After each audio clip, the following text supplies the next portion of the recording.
Hello class 10th, welcome to this channel. Today we are going to deal with the reproduction in the organism of the class 10th. So ये आपके class 10th biology का एक chapter है, how do organism reproduce. उसी को आज हम लोग डिटेल में पढ़ने वाले हैं. ठीक है, बेसिकली मैंने वीडियोस को 4 पार्ट में बांट दिया है ताकि आपको ज़्यादा दिक्कत ना हो इससे, और आपके वो 4 वीडियोस की लिंक जो है वो जल्द से जल्द अपलोड हो जाएंगी इस वीडियो के बाद. ठीक है, मैंने इससे पहले आपके इलेक्ट्रिसिटी और कुछ केमिस्ट्री के चैप्टर्स करवा दिए हैं. ऑल्सो मैंने 9th के भी करवा चुका हूँ. अगर आप उनको देखना चाहो तो उनको भी देख सकते हो. We will start soon the NTSC preparation for class 10th also.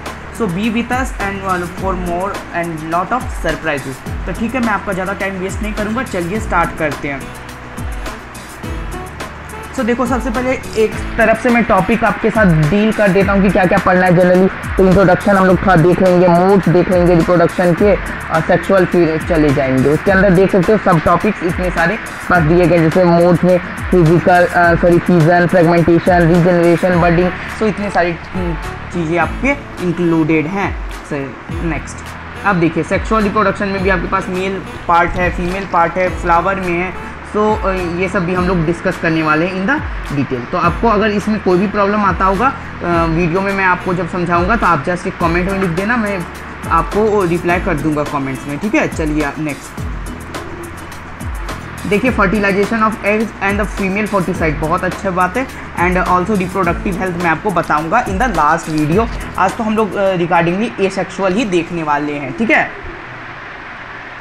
चलिए तो रिप्रोडक्शन का मैं इंट्रोडक्शन से आपको स्टार्ट करता हूँ इस दिस चैप्टर को.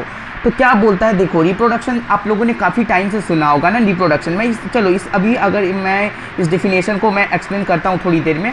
बट अभी अगर हम रिप्रोडक्शन की बात करें तो आप क्या सोचते हो कि एक न्यू बेबी और फ्यूज़न के बारे में सोचते हो, पेरेंट्स के बारे में सोचते हो. सो ये इन सारी चीज़ों के बारे में सोचते हो, जनरेशन्स आपके दिमाग में आती है. ये सारी चीज़ों से हमें पता क्या चल रहा है. देखो, रिप्रोडक्शन का यहाँ साफ साफ मीनिंग कहने का क्या होता है कि जिससे हम अपने जैसे ओन काइंड को, अपने ऑफस्प्रिंग्स को जो है पैदा करें. और क्यों करना है, ताकि हमारा जनरेशन मेंटेन रहे. क्योंकि हम लोगों की जो लाइफ है एक पीरियड तक ही है, उसके बाद हम लोग क्या होंगे, हमारे डेथ हो जाएगा. सो अपने ही जैसे लोगों का हमको अगर लाइफ बनाए हुए रखना है तो उसके लिए रिप्रोडक्शन क्या है, ज़रूरी है. सो ये सिर्फ ह्यूमंस की बात नहीं है. In the most of the unicellular organism, animals, birds, insects, even flower, plants, सब में ज़रूरत पड़ती है रिप्रोडक्शन की, वो अपनी जैसे बच्चों को पैदा करने के लिए. क्यों? क्योंकि अगर ऐसा नहीं होगा तो वो एक दिन एक्सटेंड कर जाएंगे. डोडो का नाम सुना होगा, वो एक्सटेंड कर गए. ये तो अब रिप्रोडक्शन के प्रॉपर डिफिनेशन पे आप चलते हैं, जो आपको एग्जामिनेशंस में लिखनी होगी, और उससे भी मैं आपको समझाता हूँ. ठीक है, तो क्या बोलता है कि रिप्रोडक्शन जो है एक ऐसा प्रोसेस है, it is a process by which the living organism produce more living organism of their own kind. The offspring grows mature into the turn and produces new offsprings. Thus the cycle of the birth, growth and the death. Reproduction therefore ensures the continuity of the life on the species on the earth. कहने का मतलब क्या है यहाँ पे, देखो reproduction क्या है. Reproduction is a process. इस प्रोसेस में होता क्या है, bye which organism produce their own kind of the offsprings. अपनी जैसे ऑर्गेनिज्म प्रोड्यूस करते हैं, अपने ऑफस्प्रिंग्स को प्रोड्यूस करते हैं, जो कि मैच्योर होंगे, ग्रो करेंगे, फिर वो बढ़ेंगे और वो अपने ही जैसे ऑफस्प्रिंग्स को पैदा करेंगे. और ऐसे ही ये पूरा साइकिल चलता चला जाएगा, ताकि इसी पे हमारा बर्थ और डेथ रेट, बर्थ और डेथ का साइकिल चलते जाता है. तो रिप्रोडक्शन नहीं होगा तो कंटिन्यूटी खत्म हो जाएगी. रिप्रोडक्शन है तो आपकी लाइफ की कंटिन्यूटी क्या रहेगी, बनी हुई रहेगी. ठीक है, चलिए नेक्स्ट थिंग. चलो तो मैं आपको इसके रिगार्डिंग मोड्स बता देता हूँ. तो there are 2 main types of जो रिप्रोडक्शन है. वो टाइप्स क्या क्या हो जाते हैं हमको भी पता है, आपको भी पता है. That is asexual reproduction and sexual reproduction. आपने कुछ लोअर क्लासेस में भी इसके बारे में पढ़ा होगा. तो चलो रिप्रोडक्शन पहला मैं आपको चार्ट दिखा देता हूँ. ये सेक्सुअल और ये नेक्स्ट जो है ये आपका एसेक्सुअल मोड ऑफ रिप्रोडक्शन. ठीक है, सो अब नेक्स्ट टॉपिक पे बढ़ते हैं कि अब ये एसेक्सुअल मोड क्या है. अब पहले तो मैं आपको एक सेक्सुअल का थोड़ा सा ओवरव्यू दे दूंगा और सेक्सुअल का ओवरव्यू दे दूंगा, फिर हम लोग जाएंगे एसेक्सुअल के डेप्थ कॉन्सेप्ट में. ठीक है, तो concept will be crystal clear, be with us. चलो जी, अब क्या बोलता है यहाँ पे हमारा, that is asexual reproduction. Asexual reproduction क्या है? तो the process of reproduction in which new individual are produce by single parent. देखो ये सेक्सुअल क्या होता है ना कि यहाँ पे जो है प्रोसेस ये ऐसा है जिसमें एक ही पेरेंट मिलेंगे, वही फ्यूज़ करेंगे और वही क्या करेंगे, एक न्यू पेरेंट न्यू जो है बेबी का फॉर्म करेगा। यहाँ पे दो पेरेंट्स की जरूरत नहीं रहती है। अगर ह्यूमन बींग्स की बात करें तो ह्यूमन बींग्स को दो पेरेंट्स की जरूरत पड़ती है, एक मदर और एक फादर, एक फीमेल और एक मेल गैमेट्स की। But in the asexual reproduction ऐसा कुछ भी नहीं है। एक ही जो पेरेंट्स होगा वो सक्सेसफुल होगा, वो कैपेबल होगा उसको पैदा करने के लिए न्यू ऑर्गेनिज्म। जैसे मैक्रो ऑर्गेनिज्म में बैक्टीरिया, यूग्लिना, पारेमीशियम, अमीबा, ये सारे जो लोग हैं वो क्या करते हैं, ये सारे जो ऑर्गेनिजम्स हैं वो एसेक्सुअल मोड से ही देते हैं, क्योंकि उन लोगों को पास दो पेरेंट को फ्यूज़ करने की कैपेसिटी नहीं होती, तो वो खुद से ही उसको क्या करते हैं, फाइंड कर लेते हैं। सो अब देखो एसेक्सुअल रिप्रोडक्शन जो सिंगल सेल ऑर्गेनिज्म में ज़्यादातर पाया जाता है, लेकिन ये कभी कभी मल्टी सेलुलर जैसे हाइड्रा के केस में ही पाया जाता है। जैसे एंटीबैक्टीरियल, यूकोबैक्टीरिया, ये सारे जो कुछ हैं ये इसके कुछ एग्जांपल है। बहुत सारे प्लांट्स भी क्या करते हैं, वेजिटेटिव प्रोपेगेशन आपने सुना होगा, या इसी के रिगार्डिंगली काफ़ी सारी चीज़ें आपने सुनी होगी in the case of asexual reproduction. ठीक है, चलिए आगे। नेक्स्ट थिंग क्या है कि सेक्सुअल रिप्रोडक्शन क्या है, वो प्रोसेस ऑफ रिप्रोडक्शन जिसमें दो इंडिविजुअल जो है इन्वॉल्व रहेंगे और प्रोड्यूस करेंगे न्यू इंडिविजुअल को। ये एक ऐसा रिप्रोडक्शन है जहाँ पे जो है दो पेरेंट्स का इन्वॉल्वमेंट होगा। मैंने इस सेक्सुअल में क्या बताया कि वहाँ एक ही पेरेंट्स कैपेबल होंगे, बट सेक्सुअल रिप्रोडक्शन में आपको हमेशा दो पेरेंट्स की ज़रूरत पड़ेगी। ह्यूमन, टाइगर, एनिमल्स एंड काफ़ी ऐसी सारी चीज़ें होती हैं जो सिर्फ सेक्सुअल रिप्रोडक्शन पे ही डिपेंडेंट होती है, क्योंकि वो खुद से ही ऑफस्प्रिंग्स को पैदा नहीं कर पाते हैं, तो उसमें मेल और फीमेल दोनों की ही ज़रूरत पड़ती है। ठीक है, आगे चलते हैं। आगे क्या मेरे पास है, ये सेक्सुअल मोड के अंदर हम लोग आते हैं तो सबसे पहले हमको देखने को मिलेगा फिजन। ठीक है, तो फिजन क्या होता है ना, fission is a type of sexual reproduction in which क्या होता है कि जो पेरेंट्स है वो डिवाइड हो जाता है अपने डॉटर सेल्स में। ओके, ठीक है, उसमें क्या होता है ना कि अपने जो पेरेंट्स हैं वो डॉटर सेल्स में डिवाइड कर जाते हैं। आई होप कि आपको ये समझ में आ रहा है। देखो क्या होता है, मैं अगर आपको अमीबा का केस समझाऊँ, ये देखो ये पिक्चर, अगर मैं आपको अमीबा का केस दूँ तो यहाँ क्या हो रहा है, ये एक सिंगल सेल अमीबा जो है वही पैदा कर रहा है अपने न्यू डॉटर सेल्स को। पहले तो उसके अंदर न्यूक्लियस और साइटोप्लाज्म ने क्या किया, डिवाइड करना शुरू किया, इलोंगेट हुआ, फिर डिवीज़न हुआ एंड फिर जा करके दो डॉटर सेल्स का यहाँ फॉर्मेशन कर दिया। तो इससे हमको क्या पता चल रहा है, इससे हमको ये पता चल रहा है कि यहाँ जो है सिंगल सेल से जो है कैपेबल है और थ्रू द फ्यूजन है। और ये किस टाइप का फ्यूज़न है तो आपको देखने को मिलेगा, दैट इज़ बाइनरी फ्यूज़न। तो ये बाइनरी फ्यूज़न क्यों है, और बाइनरी फ्यूज़न के अलावा जो फ्यूज़न होता है उसको क्या बोलते हैं, उसको हम लोग क्या बोलते हैं, that is nothing but multiple fusion. आपके सामने यहाँ डिफिनेशन दिया गया है, दैट इज़ क्या बोल रहा है कि जब दो डॉटर सेल में डिवाइड होगा तो वो बाइनरी फ्यूज़न, जब चार या चार से ज़्यादा डॉटर सेल्स में होगा तो वो क्या होगा, मल्टीपल फ्यूज़न में। ठीक है, तो चलिए अब मैं आपको मल्टीपल फ्यूज़न भी आपको एक पिक्चर के ही अकॉर्डिंगली समझाता हूँ। आई होप कि मैंने आपको बाइनरी फ्यूज़न समझाया हो। मैं एक बार फिर से रिपीट कर देता हूँ आपके सामने बाइनरी फ्यूज़न। बाइनरी फ्यूज़न क्या है, ये इसमें क्या होता है, अगर आप अमीबा का केस लेते हो तो वो क्या करती है, वो डिवाइड कर जाता है दोनों में। अगर बाइनरी फ्यूज़न का मैं बात करूँ अमीबा में तो इसमें दोनों होता है, एक बाइनरी फ्यूज़न और मल्टीपल फ्यूज़न। फ्यूज़न इसमें दोनों टाइप से होगा। आप पूछोगे सर ये कैसे हो सकता है, तो मैं आपको बताऊंगा कि जब उनको फेवरेबल कंडीशन नहीं मिलता है तो वो मल्टीपल फ्यूज़न करते हैं, और जब उनको फेवरेबल कंडीशन मिलता है तो वो क्या करते हैं, बाइनरी फ्यूज़न। फेवरेबल कंडीशन में वो क्यों नहीं करते, अनफेवरेबल कंडीशन में वो मल्टीपल फ्यूज़न, क्योंकि उनके पास वो कंडीशन है जिसमें वो प्रोड्यूस कर सकते हैं। बट इन अनफेवरेबल कंडीशन उसके पास चाहते हैं कि अगर हमारे कुछ ही ऑफस्प्रिंग्स बच जाएं, क्योंकि उनके पास सारे ऑफस्प्रिंग्स को बचाने की ताकत नहीं हो पाती। सो दैट्स वाई वो मल्टीपल फ्यूज़न उस वक्त करते हैं। सो चलो मैं आपको एक सबसे अच्छा एग्जांपल देता हूँ of the multiple fusion, that is Plasmodium. Plasmodium का नाम सभी लोगों ने सुना ही होगा, जो कि क्या होता है, फीमेल एनोफेलिस मस्कीटो जब आपको काट लेती है तो आपके अंदर ये प्लाज्मोडियम छोड़ जाती है।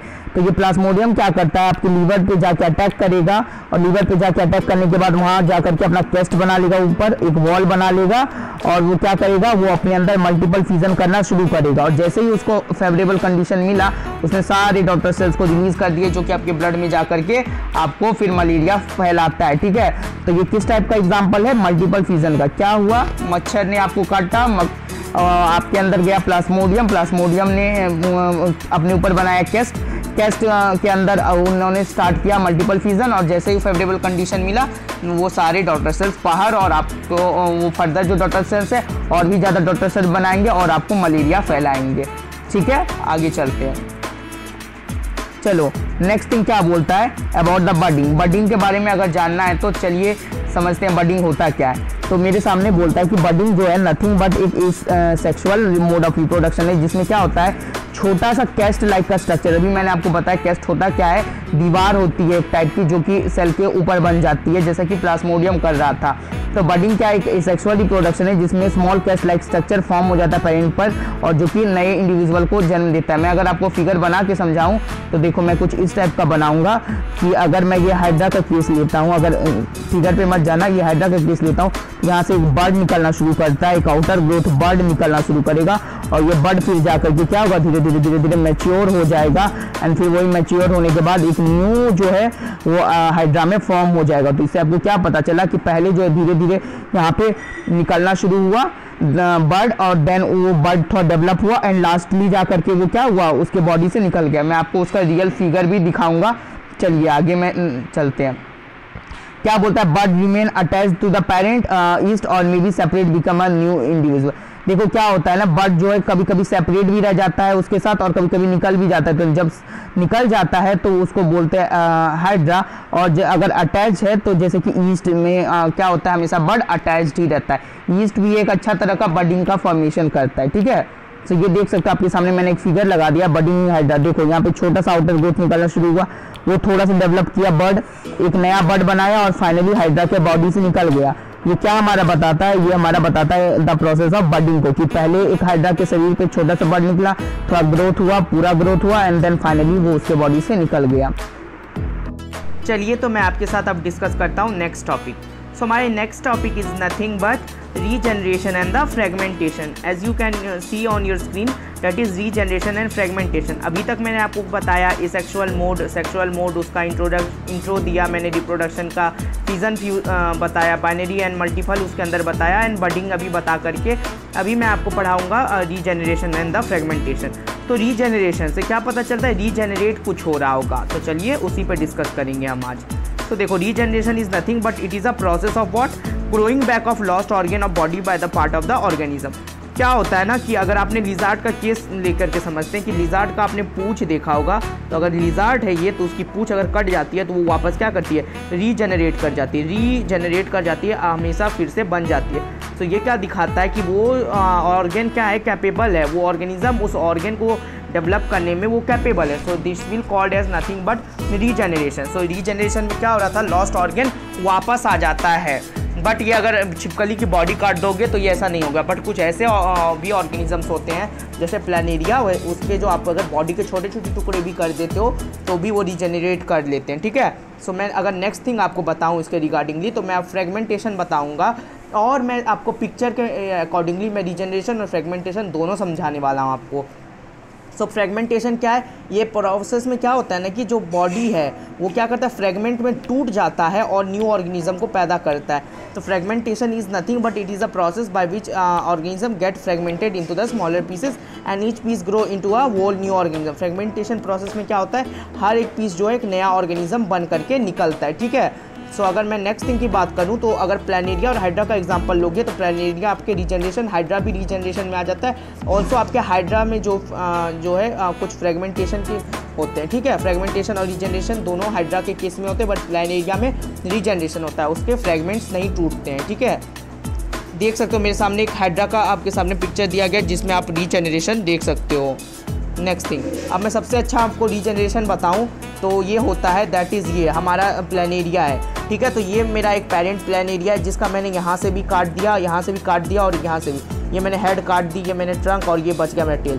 तो ये तीनों पार्ट क्या करेगा, ये तीनों पार्ट एक न्यू ऑर्गेनिज्म में ग्रो कर जाएगा। ये तीनों पार्ट जो है वो एक न्यू ऑर्गेनिज्म में ग्रो कर जाएगा। तो इसको देख करके हमने क्या समझा कि जो प्लानेरिया का केस है उसमें अगर हम उसको कहीं से भी काट देते हैं तो वो फिर से ग्रो कर जाता है। सो ये जो है रीजनरेट करने की काफ़ी अच्छी कैपेसिटी। और जो ये प्लानिडिया में आप आंखें देख रहे हो, दैट इज़ नथिंग, आंखें नहीं है, ये जो है आइज़ होल्स हैं जो कि लाइट के लिए सेंसिटिव होती हैं। ठीक है, लाइट सेंसिटिव का मतलब अगर इसको लाइट में रखोगे तो ये वहाँ से भागने की कोशिश करेंगे।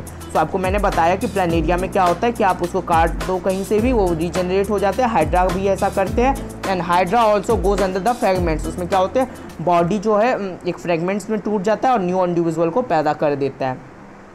नेक्स्ट थिंग जो है आपको मैं अभी बताऊंगा तो वो है नथिंग बट स्पोर फॉर्मेंटेशन। तो स्पोर फॉर्मेंटेशन में क्या होता है ना कि इसमें जो है जैसे ऑर्गेनिज्म की बात करें तो फंगाई वगैरह जो है वो क्या करते हैं, स्पोर्स बनाते हैं और ग्रो करते हैं in complete new individual and when dispersed from their fruiting body. और वो क्या करते हैं, वो अपने बॉडी से निकल जाते हैं। पहले स्पोर्स बनाएंगे, वो स्पोर्स फट जाएगा, वो स्पोर्स नीचे गिर जाएगा, उसके अंदर का मटेरियल, वहाँ से न्यू प्लांट्स उगेंगे और ऐसे ही रिपीट होते जाता है प्रोसेस। और क्या होता है, स्पोर का फॉर्मेशन होते रहता है। ये जनरली आपको ब्रेड मोल्ड वगैरह में देखने को मिलता है। अगर मैं आपको अभी दिखाऊं पिक्चर तो उसमें आपको समझ में आ जाएगा। स्पोरेंजिया जो एक अच्छा सा केस है, देख सकते हो, स्पोरेंजिया जो डेवलप हुआ और ये उसका स्पोर्स है। स्पोर्स फट करके नीचे गिरा और स्पोर्स ने क्या किया, न्यू जो है स्पोरेंजियम को जन्म दिया और उसके कारण क्या हुआ, एक नया प्लांट बन के आया। ठीक है, ये नॉन ग्रीन प्लांट्स है और ये स्पोरेंजियम जो कि न्यू को क्या करें, जन्म दे रहे हैं। ठीक है, अगर ब्रेड मोल्ड की बात करोगे तो उसमें भी आपका ये दिया हुआ है। ठीक है, ब्रेड मोल्ड वगैरह में ये जनरली आपको देखने को मिलता है। Next is and the but not last आपका है वेजिटेटिव प्रोपेगेशन। तो वेजिटेटिव प्रोपेगेशन क्या है, ये एक ऐसा सेक्सुअल मोड ऑफ रिप्रोडक्शन होता है जो कि काफ़ी ज़्यादा प्लांट में आपको देखने के लिए मिलता है। इसके जनरली हमारे पास आजकल दो मोड्स आ गए, एक आर्टिफिशियल और एक क्या होता है, नेचुरल। तो इस मेथड में क्या करते हैं ना, प्लांट अपने वेजिटेटिव पार्ट्स यानी कि ग्रो करने वाले पार्ट्स जैसे कि लीफ, सूट, स्टीम, रूट, ये सारी चीज़ों का यूज़ करके प्रोपेगेट करते हैं और वो क्या करते हैं, न्यू अपने जैसे प्लांट को पैदा करते हैं। आलू का केस आपने देखा होगा, तो आलू में जो है अगर आप छोड़ देते हो आलू या फिर अनियन को, पोटैटो वगैरह को, तो उससे क्या होता है कि new fragment that is regenerate हो जाता है by the process of the vegetative propagation. ठीक है, अब मैं अगर नेक्स्ट आपसे बात करूं तो यहाँ पे हमारे साथ ये कुछ भी हो सकता है, आर्टिफिशियल और नेचुरल। यानी कि आर्टिफिशियल में ह्यूमंस का भी इन्वॉल्वमेंट हो जाएगा और नेचुरल में ये खुद से कर लेंगे। नेचुरल वेजिटेटिव होता है जनरली लीव्स में, ब्रायोफाइलम में स्टीम का, अगर टर्मरिक, जिंजर वगैरह देखोगे तो उसमें क्या होता है, स्टीम से हो जाता है। और आपके पास रनर्स के स्टोलोन से क्या हो जाता है, ग्रास या स्ट्रॉबेरी। बल्ब जैसे कि ऑनियन में आपको देखने को मिलता है। सो ये जो है कुछ वेजिटेटिव प्रोपेगेशन के नेचुरल मेथड है और जिसमें वो रूट, स्टीम, शूट जो भी ग्रोइंग पार्ट है वो उसका वो यूज़ करते हैं। अब एक आर्टिफिशियल मेथड के द्वारा भी होता है, that is cutting, grafting, layering and plant tissue culture. So मैं आपको ये पिक्चर के अकॉर्डिंगली समझाता हूँ कि ये सारी चीज़ें होती क्या हैं। ठीक है, ये देखो, ये हमारा पहला जो है ग्राफ्टिंग है, उसमें हमने क्या किया, एक पौधे का जो है हमने कुछ पार्ट काट लिया और एक पौधे जो कि जिसमें क्या है पहले से रूट है उसको हमने आधा काट लिया है और हमने क्या किया, उन दोनों को एक जगह ला करके चिपका दिया वैक्स से और उसको क्या किया, कुछ दिनों के लिए छोड़ दिया। तो उसमें वाटर मिनरल्स का ट्रांसपोर्ट हुआ, फूड का, और वो जुड़ गए। तो अब यहाँ एक जानने वाली बात होती है कि जिस पार्ट को हम काट के लाते हैं जिसमें रूट नहीं होता है उसको सिकॉन बोलते हैं और जिस पार्ट में रूट होता है उसको स्टॉक बोलते हैं। और स्टॉक से सिकॉन को मिक्स करके क्या करते हैं हम लोग, रैप कर देंगे अगर वैक्स से, तो वो क्या होगा, न्यू प्लांट में फॉर्म हो जाएगा। ये जनरली किया जाता है एक टाइप के प्लांट्स में, जैसे अगर आपको एक पेड़ से मैंगो और लेमन दोनों चाहिए तो ये जनरली किया जाता है। तो ये ऐसा नहीं कर सकते मैंगो के साथ एप्पल, ये फेवरेबल कंडीशंस और एक फैमिली वाले प्लांट से ही ये आप कर सकते हो। ठीक है, ये बहुत ही अच्छा एक मेथड होता है जिसके कारण आप एक ही प्लांट से या एक ही ट्री से दो चीज़ें प्राप्त कर सकती हो। तो मैंने अभी आपको बताया अबाउट द ग्राफ्टिंग। चलिए अगर मैं नेक्स्ट टॉपिक पे बढ़ूँ तो दैट इज़ नथिंग बट क्या हो जाएगा वो, दैट इज़ ये हमारा है एक लेयरिंग। लेयरिंग में क्या होता है, जनरली ये हमको देखने को मिलता है इन ऐसे प्लांट जिसका जो लचीला होता है, थोड़ा सा फ्लेक्सिबिलिटी होती है उस प्लांट में। ऐसा नहीं कि आप ये मैंगो ट्री वगैरह में कर दोगे, नहीं, ये कब होगा, जब आपके पास जो है कोई लचीला पौधा होगा। जैसे कि हमारे पास ये रोज़ प्लांट है, तो रोज़ प्लांट में क्या हो रहा है कि हमने खींच के लाया उसको और उसको ज़मीन में गाड़ दिया और एक ऊपर निकाला हमने, तो उसमें प्रॉपर देखने के बाद पानी वानी देने के बाद वो हमने देखा कि एक न्यू प्लांट फॉर्म कर रहा है। अब ये न्यू प्लांट जो फॉर्म कर रहा है, फिर हम ये जो है जो पहले जो पैग था उसको काट देंगे और वो क्या होगा हम देखेंगे ये न्यू प्लांट में बन गया है। तो इससे हमने देखा कि लेयरिंग का जो प्रोसेस है वो भी दूसरे प्लांट को जो है प्रोपगेट कर देता है। ये सारे नेचुरल क्यों नहीं है, क्योंकि इसमें ह्यूमन ही कर सकता है, हम ही ने तो इसको ज़मीन में लगाया खींच करके। So this is nothing but layering process, ठीक है। रूट डेवलप हो जाते हैं और एक न्यू प्लांट का फॉर्मेशन हो जाता है। आपको कैसे पता चलेगा, तो आपको उसमें डेवलपमेंट देखने को मिलेंगे, ठीक है।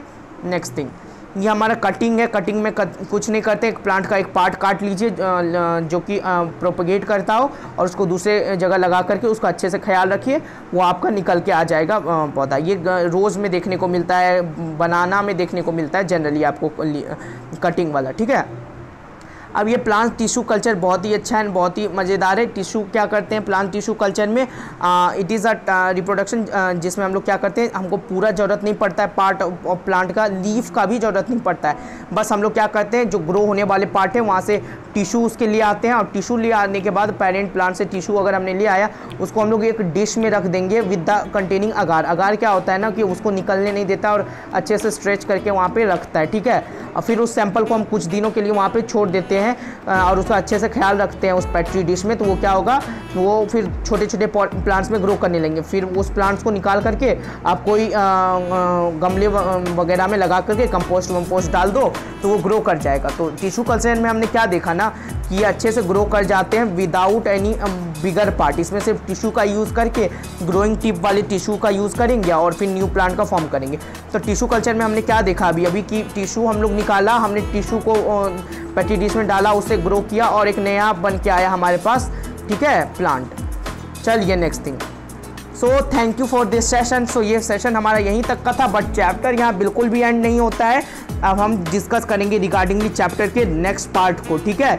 सो तब तक के लिए आप हमारे साथ बने रहिए, चैनल को लाइक सब्सक्राइब एंड शेयर कीजिए वीडियोस को, ताकि आपके एक भी मिस ना हो। फाउंडेशन ऑफ NTSC भी हम करवाएंगे, सो आपके साथ कुछ भी मिस नहीं होने वाला है। So stay tuned with us and bye bye.